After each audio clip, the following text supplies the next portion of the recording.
All right, sorry about that. Let's pick back up.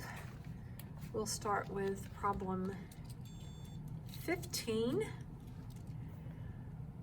of this state dual credit practice test. All right, write the equation of a transformation. So we're transforming x cubed, and we're going to vertically stretch it by 2.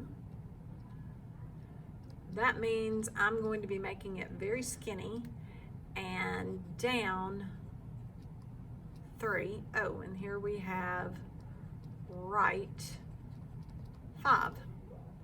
So I'm going to have x and something is going to be cubed. I'm going to stretch it, that goes in front of it. If it was a fraction, it would be, 1/2, and it would make it very fat. Down 3, that means it's shifting the entire thing. It is not affiliated with the x, so it's out here. Right 5, that means I normally think, and I am going this way, but I have to subtract that, so you always change your sign. So do we have 2? So we can eliminate those. X minus 5.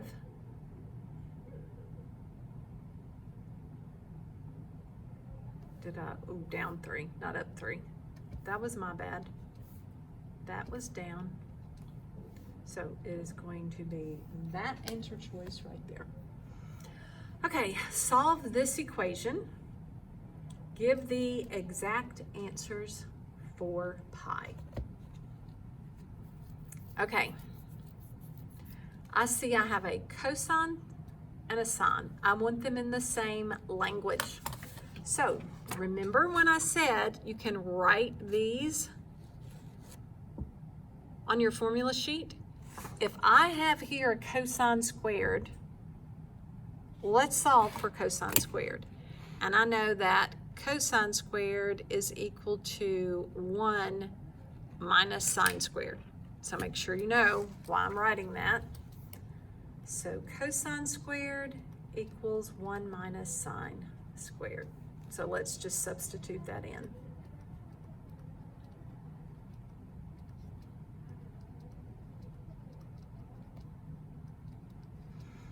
Okay, let's distribute this.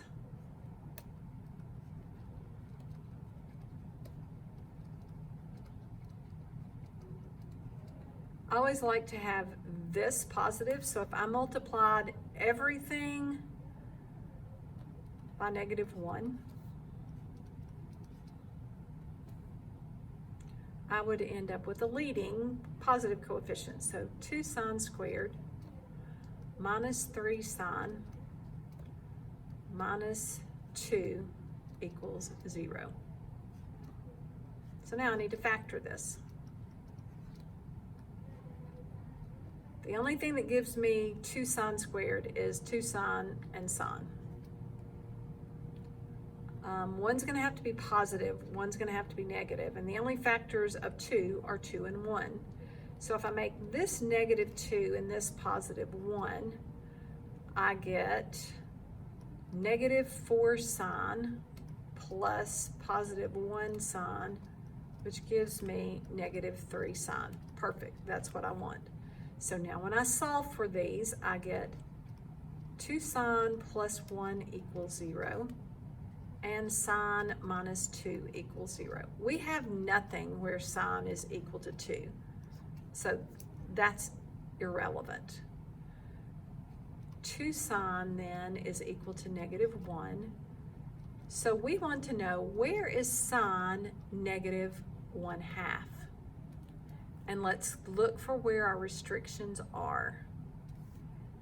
We're going the entire way around the circle. So where is sine negative? It's positive and positive. It's negative here and it's negative here. And sine is negative at 30 degrees or pi/6. So let's look here. It's not going to be that. That's a pi/3, and that's a pi/3. So is it going to be pi/6 and 5 pi/6, or is it going to be 7 pi over 6 and 11 pi over 6? And it's going to be this one because that's where they are both negative.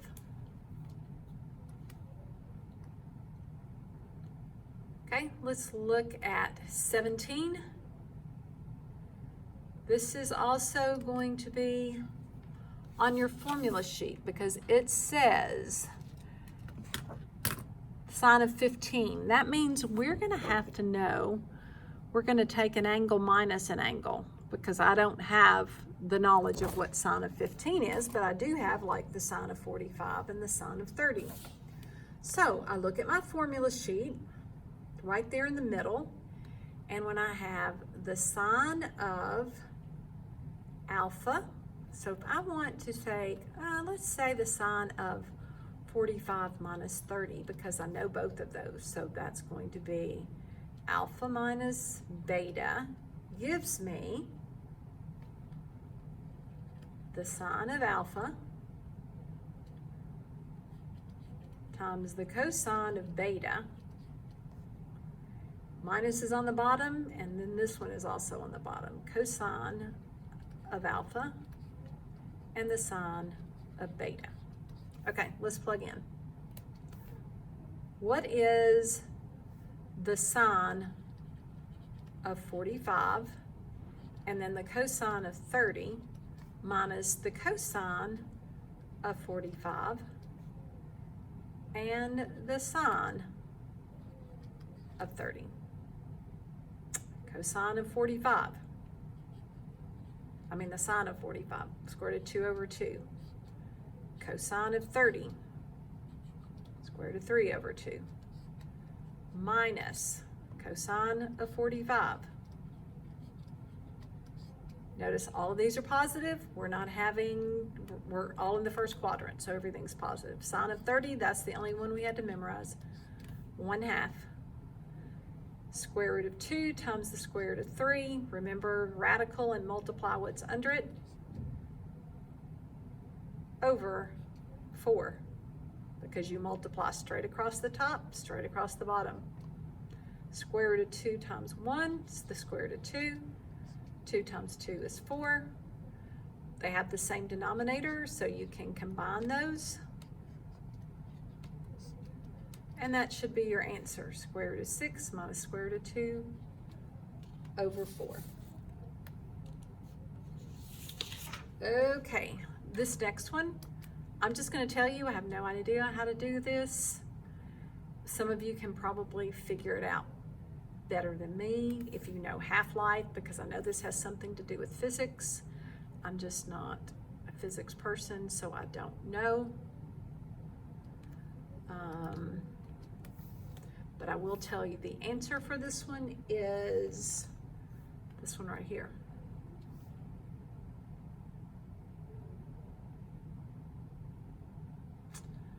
Okay, let's do the next one. I do know how to do this one.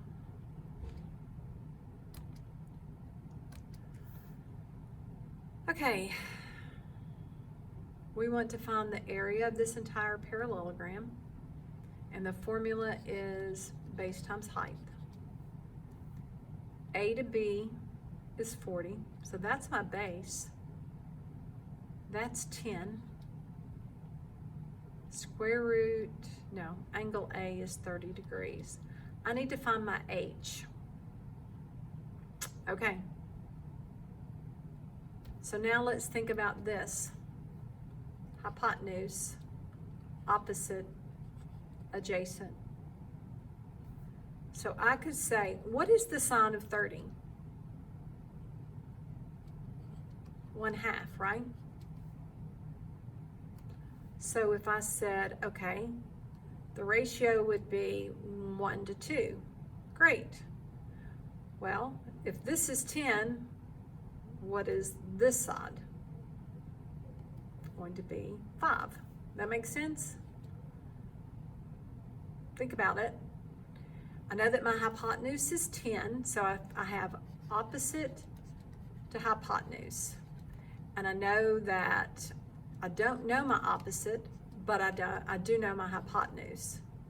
And then I also know that the opposite over the hypotenuse in this red of a 30-degree angle is 1 to 2. So I can cross multiply. 2x is equal to 10, so x is equal to 5. That's how I know that my base is 5. So my area is the base of 40 times the height of 5, and it's just 200.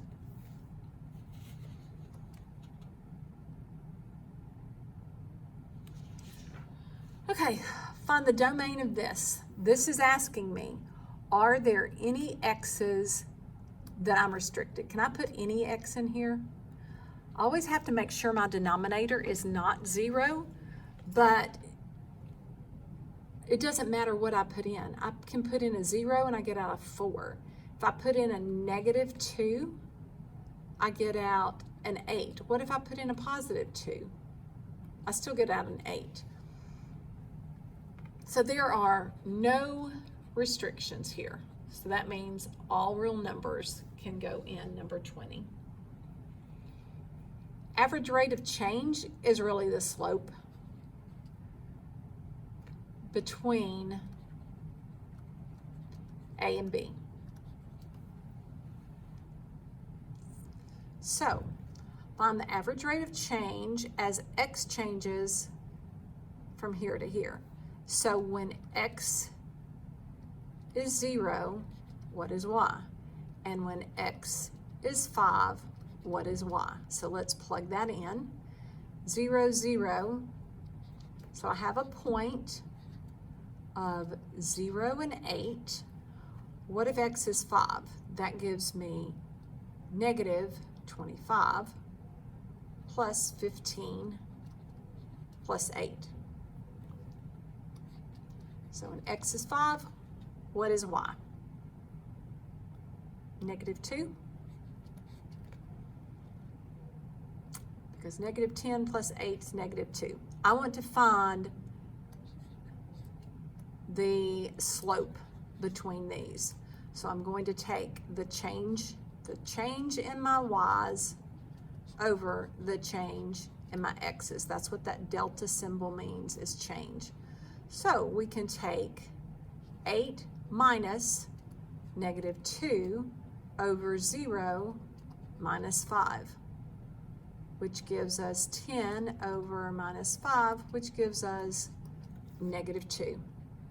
And that is my average rate of change.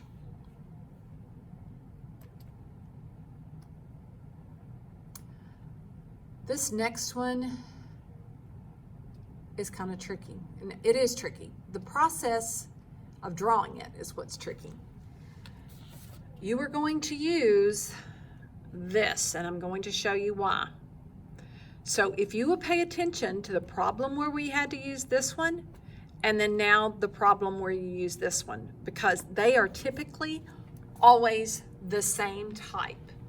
Just different numbers, maybe worded a little bit differently, but hopefully you can see what we're doing with this. Okay, so we have 2 fire stations. B is directly east. Let me draw these down here. B is directly east of A. And they are 13 miles apart. Okay? The bearing of the fire from station A is north 35 degrees east. So let's say the fire is right there, and it is 35 degrees east from here. So, you know, if this is like this, that's 35 degrees east. And the bearing of the fire from station B is 49 degrees west. So we're going like this, and we're saying, oh, it's 49 degrees here. I guess I should make that solid. So we're saying if we are right here, let's bear west 49 degrees. And if we're right here, we're saying let's bear east 35 degrees. Okay. Well, if this is a 90-degree angle right here, here, and here. So if that's 35, these two have to add up to be 90. So that would mean that this one is 55. If that's 49, that would mean this one is 41. So now let's add 55 and 41, because I'm trying to find this other angle. 6 from 10 is 4. All right. So that's 84 degrees. I have a triangle that looks like this.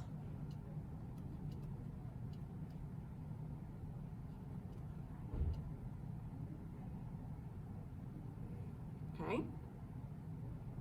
And I'm wanting to find how far is the fire from station B.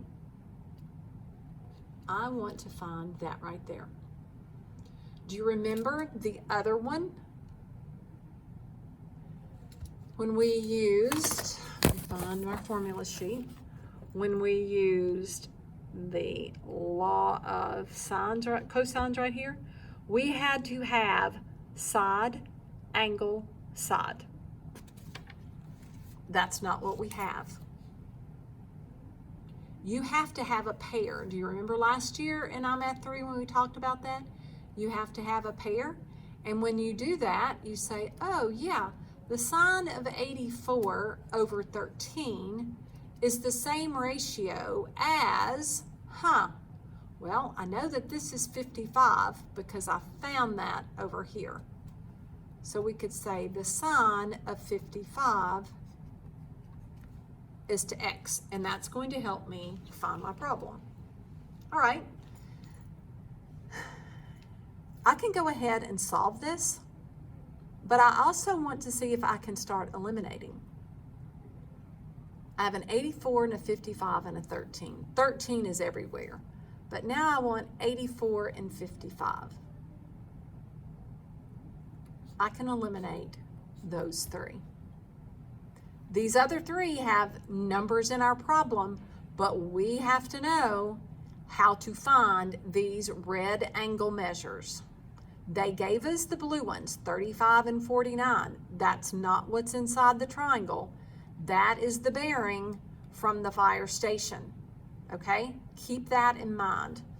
All right, now let's solve for this because we've got to figure out which one of these two it is. If we cross multiply,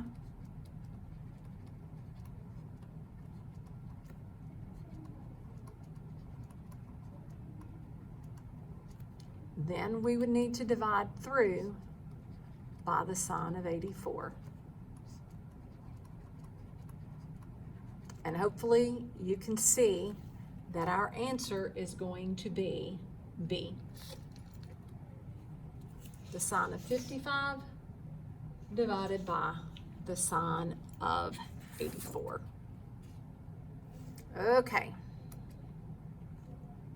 There's only going to be probably one of both of those type, law of cosine and the law of sine. Okay, let's see. Did I work this one? No, I did not know how to work this one. Again, I think it's a physics thing, and y'all are so smart. I know you can figure it out. And I will give you the answer. It is this one right here. And I'm pretty sure I did work it through one time, and I don't find my answer now. And I did with a ratio. So you're trying to find K. So let's see if we can look at this. With a constant temperature, the pressure varies inversely. Balloon is filled with gas. Find the new pressure if the gas with the volume is decreased.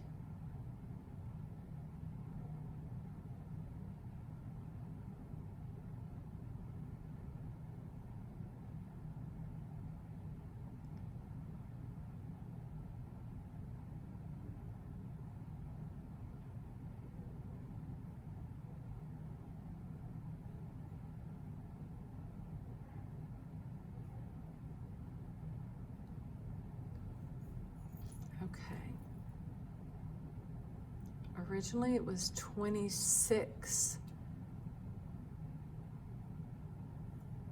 pounds per inch.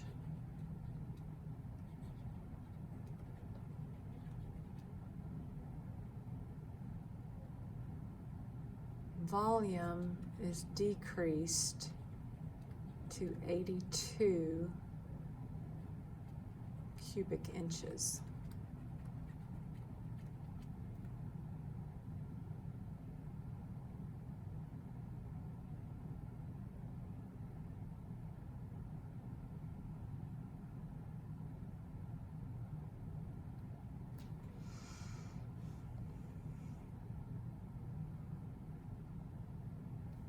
So the volume was originally 224.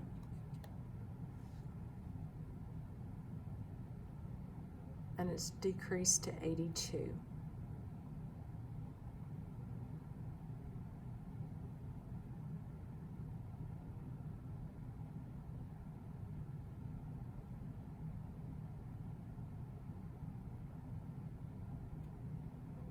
Okay, that's your answer. That's what we know. If I get time, I'll redo that and come back to it.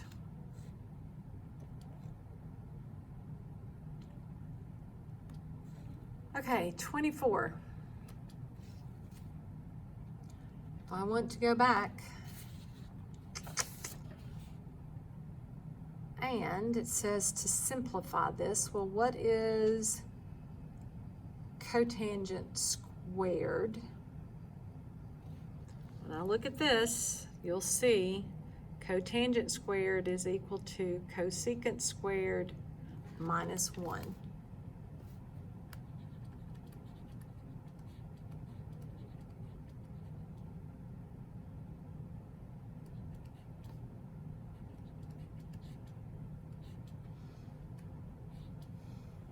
Sine squared times cosecant squared minus 1 plus 1.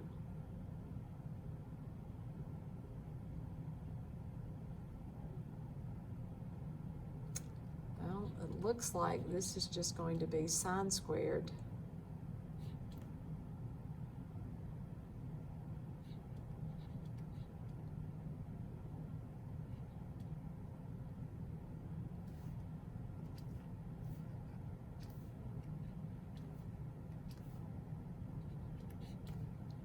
so that means sine squared over 1 times cosecant squared is 1 over sine squared.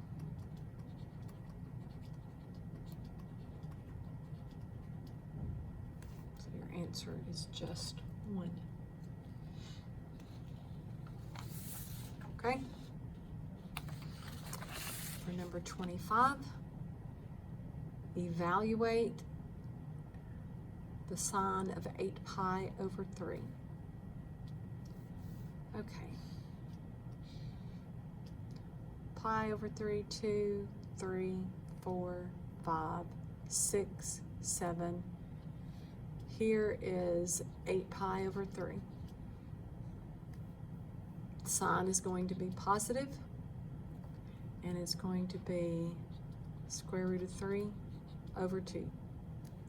So that is going to be my answer choice.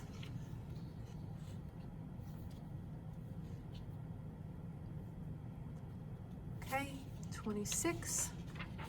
Solve this equation. Go ahead and distribute. Negative 2x minus 10 minus 7x plus 7 equals 3x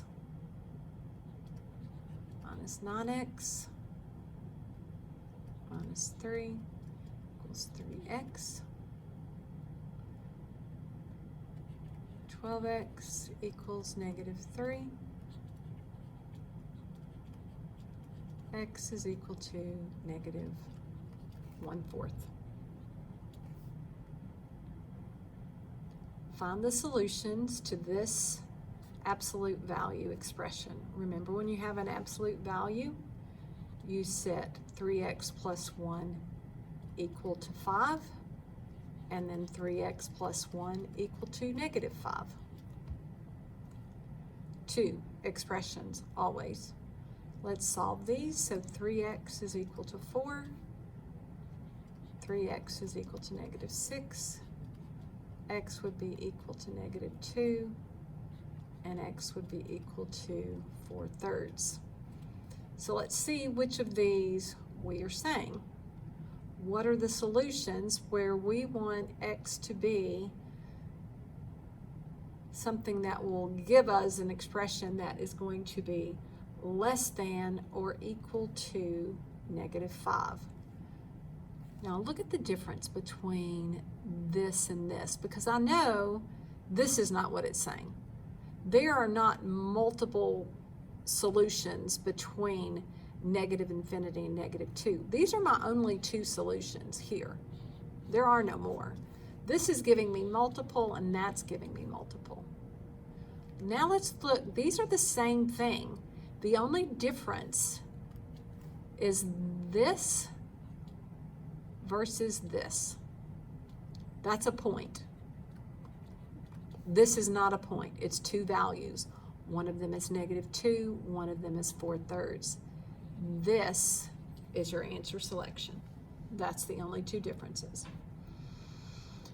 Okay, evaluate the cotangent of 4 pi over 3. All right, let's find 4 pi over 3. 1, 2, 3. Here is 4 pi over 3.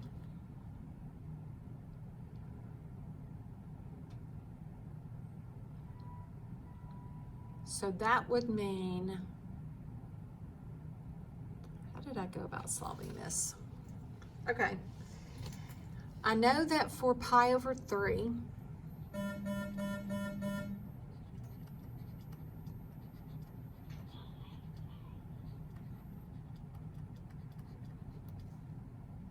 waiting on that to come through. These are both negative. So I know that my teachers, if you have students in your classroom that are riding a bus, please call the front office. I know that these are it's going to be positive because cotangent or tangent both are positive in quadrant 3, and that's where 4 pi over 3 is. So I can eliminate that, and I can eliminate that. All right, so now let's look. What is cotangent? Cotangent is cosine over sine. So let's say cosine over sine. They're both negative. How do I change that? If I divide by this, then I'm going to multiply by the reciprocal.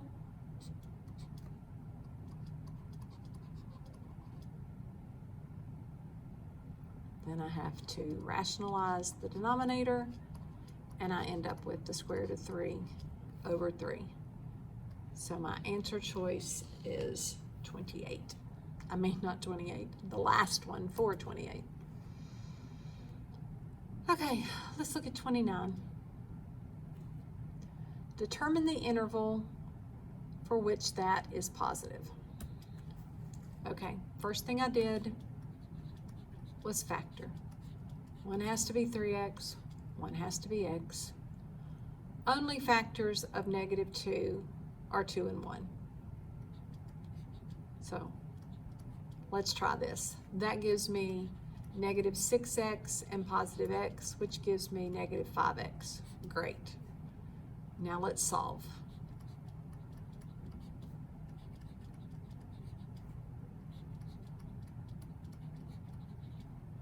Okay, what are those? Those are my zeros. Negative 1/3 and at 2. So we're wanting to know, where is this positive? So we know that my function is doing something. Where is it crossing the y-axis? At negative 2. So it's doing something like that. This is at negative 1/3 and 0.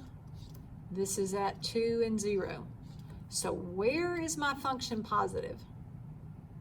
It's positive from here to here and from there out. Where is that? At 2. So from 2 to infinity and from negative infinity to negative 1/3. That's where this function is positive. It's not positive at just a point. It's positive everywhere over in here and everywhere over here. Okay? Get these lights back on.